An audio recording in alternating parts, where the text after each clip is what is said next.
사도신경으로 신앙고백 드리시겠습니다. 전능하사 천지를 만드신 하나님 아버지를 내가 믿사오며 그 외아들 우리 주 예수 그리스도를 믿사오니 이는 성령으로 잉태하사 동정녀 마리아에게 나시고 본디오 빌라도에게 고난을 받으사 십자가에 못 박혀 죽으시고 장사한 지 사흘 만에 죽은 자 가운데서 다시 살아나시며 하늘에 오르사 전능하신 하나님 우편에 앉아 계시다가 저리로서 산자와 죽은 자를 심판하러 오시리라. 성령을 믿사오며 거룩한 공회와 성도가 서로 교통하는 것과 죄를 사하여 주시는 것과 몸이 다시 사는 것과 영원히 사는 것을 믿사옵나이다. 아멘. 함께 은혜 나눌 하나님의 말씀은 요한복음 11장 42절에서 44절까지의 말씀입니다. 요한복음 11장 42절에서 44절까지의 말씀입니다. 요한복음 11장 42절에서 44절까지의 말씀. 말씀을 읽어드리겠습니다. 항상 내 말을 들으시는 줄을 내가 알았나이다. 그러나 이 말씀 하옵는 것은 둘러선 무리를 위함이니 곧 아버지께서 나를 보내신 것을 그들에게 믿게 하려 함이니이다. 이 말씀을 하시고 큰 소리로 나사로야 나오라 부르시니 죽은 자가 수족을 배로 동인 채로 나오는데 그 얼굴은 수건에 쌓였더라. 예수께서 이르시되 풀어놓아 다니게 하라 하시니라. 아멘. 할렐루야. 오늘 저는 본문의 말씀 가지고 함께 말씀의 은혜를 나누기를 원합니다. 본문의 내용은 죽은 나사로를 살리신 사건입니다. 우리가 너무나도 잘 알고 있는 그런 내용인데요. 내용을 이제 아주 간략하게 요약을 해보자면은 나사로가 죽은 지 4일이 지나 이미 부패가 많이 일어난 상태였지만 예수님께서 그를 살리셨다. 라고 하는 내용을 가지고 있는 것이 바로 전체적인 요한복음 11장 1절에서부터 44절까지의 이제 전체적인 내용입니다. 당시의 사람들도 당시에 이제 예수님을 따르는 사람들도 예수님의 가르침에 의하여서 부활이라고 하는 것이 있는 것이다라고 하는 것은 아마 알고 있었던 것 같아요. 예수님 때에 맞춰 부활이 임할 것을 사람들이 알고 있었고 그것에 대해서 이제 마르다도 역시나 이제 증언을 하고 있습니다. 24절 말씀에 보면요 이렇게 되어 있습니다. 마르다가 이르되 마지막 날 부활의 때에 다시 살아날 줄을 내가 아나이다 라고 하면서 이야기를 하고 있죠. 이 내용은요, 이제 예수님께서 나사로를 이제 치료해 주려고 이제 오시다가 이제 좀 너무 지체가 되는 거죠. 그래서 결국 이제 나사로가 죽음을 맞이하게 되고 그 죽음으로 인하여서 많은 사람들이 슬픔에 빠지게 됩니다. 그런데 마르다가 예수님을 맞이하게 되죠. 예수님을 맞이하면서 이렇게 이야기합니다. 주께서 여기 계셨더라면 내 오라버니가 죽지 아니하였겠나이다 라고 하면서 21절에 그렇게 이야기를 하고 있습니다. 그래서 이제 예수님께서 23절에 이렇게 말씀을 하십니다. 예수께서 이르시되 내 오라비가 다시 살아나리라. 그리고 나서 마르다가 이르되 마지막 날의 부활의 때에 다시 살아날 줄 내가 아나이다 라고 이야기를 하고 있죠. 어떻게 보면 이제 굉장히 큰 슬픔에 빠져 있는 상황이기 때문에 아마 그렇게 생각할 수도 있지 않을까라는 생각도 사실은 우리가 하게 됩니다. 그렇잖아요. 누군가와 이렇게 시간에 대한 이별을 하게 된다라고 한다면 사실 그 슬픔에 대한 어떤 그 크기라고 하는 것은 아마 굉장히 감당하기 힘든 일이지 않을까라는 생각을 하게 됩니다. 아마 마르다와 그리고 이제 그의 동생이었던 마리아에게 있어서 유일한 희망은 아마 예수님이었을 것 같아요. 나사로가 이제 죽을 병에 걸려서 굉장히 이제 죽음의 그 사경을 헤매고 있는 그 가운데에서 아마 예수님을 굉장히 기대하고 있었을 겁니다. 예수님께서 오시면은 내 오빠가 살아날 거야. 예수님께서 오시면은 나사로가 살아날 거야. 라고 하는 그런 어떤 큰 기대감과 유일한 방법이다라고 이렇게 생각을 했을지도 모르겠지만은 결국 어떻게 됐나요? 결국 나사로가 죽었죠.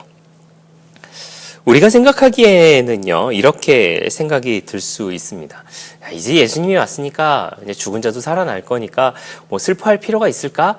우리는 당연히 예수님이 그런 능력이 있다라고 하는 걸 알고 또 성경을 통해서 접하기 때문에 알고 있을지 모르겠지만은 당시에 마르다와 마리아는 그러지 않았다라고 하는 것이죠. 굉장히 큰 슬픔에 빠져 있게 되었다라고 하는 겁니다. 그러면서 이제 그 마리아의 모습을 마르다의 모습을 보면서 그리고 또한 마리아의 모습을 보면서 예수님께서는 굉장히 큰 슬픔에 빠져들게 되십니다. 세 번의 슬픔이 등장한다라고 이야기하는데 33절과 35절과 38절에 이렇게 되어 있습니다. 심령이 비통히 여기시고 불쌍히 여기사 그리고 눈물을 흘리시더라 다시 속으로 비통히 여기시며 라고 하면서 굉장히 그런 큰 슬픔에 예수님이 빠진 것을 우리가 보게 됩니다. 근데 좀 생각을 해봐야 될 것은요. 글쎄요. 나사로가 죽어서 과연 예수님께서 슬프셨던 것일까? 물론 그러실 수도 있습니다. 우리 예수님은 마음이 좋으시고 또 너무나도 사랑이 많은 그런 분이시기 때문에 그럴 수도 있겠다라고 생각을 하고는 있습니다만은 분명히 예수님께서 말씀하셨잖아요. 내 오라비가 다시 살리라. 근데 그 안에는 여러 가지 의미가 아마 담겨져 있지 않았을까라는 생각을 하게 됩니다. 그러면서 예수님께서 이제 슬픔에 빠지시게 되는데 그 예수님의 슬픔은 아마 이러했던 것 같아요. 그들이 예수님의 말씀을 믿지 못했다라고 하는 것. 그리고 그들이 예수님을 하나님으로 믿지 못했다라고 하는 것. 즉 이것은 무슨 이야기냐면 예수님이 병을 치료할 수는 있지만은 죽은 자는 살리지 못할 거야라고 하는 그런 생각. 예수님께서 부활이 있다라고 이야기는 했지만 부활을 시켜주지는 않을 거야라고 하는 그런 생각. 예수님이 능력은 많으신 분이기는 하지만은 하나님은 아니잖아라고 하는 그런 생각을 가지고 있었던 것이 당시 사람들의 생각이지 않았을까라는 생각을 하게 됩니다. 그래서 예수님께서 슬퍼하셨던 것이 아닌가라는 생각을 하게 됩니다. 그 뒤의 내용은 사실 우리가 너무나도 잘 알고 있는 내용이죠. 예수님께서 이 나사로를 살리십니다. 그리고 그곳에 있었던 많은 사람들이 그런 나사로의 모습을 보면서 어떤 생각을 했을까라는 생각을 하게 됩니다. 글쎄요, 약간 부끄러움을 느꼈을까요?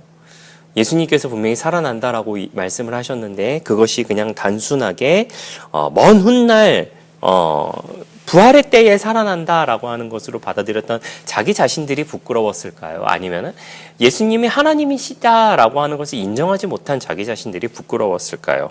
그리고 예수님의 말씀이 이루어질 것이다라고 하는 것을 믿지 못했던 것이 부끄러웠을까요? 글쎄요. 혹은 부끄럽지 않았을 수도 있습니다. 그저 다시 살아난 그 모습을 보면서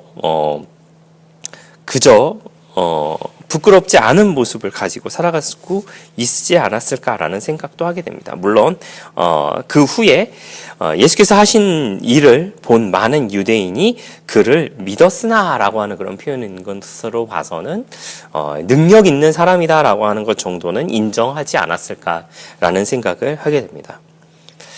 어떻게 보면 오늘을 살고 있는 우리의 모습도 마찬가지가 아닐까라는 생각도 좀 조심스럽게 하게 됩니다. 무슨 이야기냐면 우리가 하나님의 말씀에 능력이 있다라고 하는 거는 알잖아요. 하나님의 말씀이 능력이 있다라고 하는 거는 머리로 인지는 하고 있지만은 마음으로 믿지 못하는 것이 어떻게 보면 우리 모두의 모습이 아닐까라는 생각을 하게 됩니다. 우리가 하나님의 말씀 가운데 능력이 있고 하나님은 능력이 있다라고 하는 것을 너무나도 잘 알고 있음에도 불구하고 너무 세상의 방법을 의지하고 있고 너무 세상 사람들을 의지하고 너무 세상의 그런 경험들이나 세상의 모든 것들을 더 나은 것으로 인정하면서 혹은 더 좋은 것으로 생각하면서 살아가고 있는 것이 어떻게 보면 우리 모두의 모습이 아닐까라는 생각을 하게 됩니다. 그건 저의 모습도 마찬가지일 수도 있을 것이고 함께 예배를 나누고 있는 우리 모두에게도 동일하게 주어진 그런 내용이 아닐까라는 생각을 조심스럽게 해보게 됩니다. 사랑하시는 성도 여러분, 예수님은 능력이 있으십니다. 그리고 하나님의 말씀에는 능력이 있습니다. 그리고 하나님은 세상 그 어느 것보다도 능력이 있으시며 세상에 안 된다라고 이야기하는 것, 세상이 불가능하다고 이야기하는 그 모든 것들에 대해서도 이루어 주시고 되게 만들어 주시며 행하게 하시는 분이 하나님이시다. 그리고 그분의 말씀이다라고 하는 것을 기억해 주시는 저와 여러분들 되시기를 부탁을 드리겠습니다. 우리의 삶 속에 말씀이 믿음으로 다가오는 저와 여러분이 되시기를 바라겠고요. 예수님을 온전히 하나님으로 인정하며 살아가시는 저와 여러분들의 넉넉한 신앙의 모습, 그리고 오늘 하루가 되시기를 예수님의 이름으로 부탁을 드리겠습니다. 기도하겠습니다. 좋으신 아버지 하나님 감사합니다. 하나님의 말씀이 믿음으로 다가오는 우리가 되게 하여 주시옵소서. 그리고 예수님을 온전히 하나님으로 인정하며 살아가는 우리가 되게 하여 주시옵소서. 그렇게 살아가는 오늘 하루 동안, 아니 이후의 모든 시간 동안 하나님과 동행하며 하나님의 말씀을 의지하며 그 말씀의 능력이 있음을 인정하며 살아가는 우리 모두가 될 수 있도록 역사하여 주시옵소서. 그 가운데 채워주시는 하나님의 복을 누리게 하여 주시고 그 가운데 보여지는 하나님의 능력을 볼 수 있게 하여 주시며 그리고 그것을 나누고 베풀며 살아갈 수 있는 우리 모두가 되게 역사하여 주시옵소서. 감사를 드리며 예수님의 이름으로 기도하였습니다. 아멘. 주기도문으로 마치겠습니다. 하늘에 계신 우리 아버지여, 이름이 거룩히 여김을 받으시오며 나라가 임하시오며 뜻이 하늘에서 이루어진 것 같이 땅에서도 이루어지이다. 오늘 우리에게 일용할 양식을 주시옵고 우리가 우리에게 죄 지은 자를 사하여 준 것 같이 우리 죄를 사하여 주시옵고 우리를 시험에 들게 하지 마시옵고 다만 악에서 구하시옵소서. 나라와 권세와 영광이 아버지께 영원히 있사옵나이다. 아멘.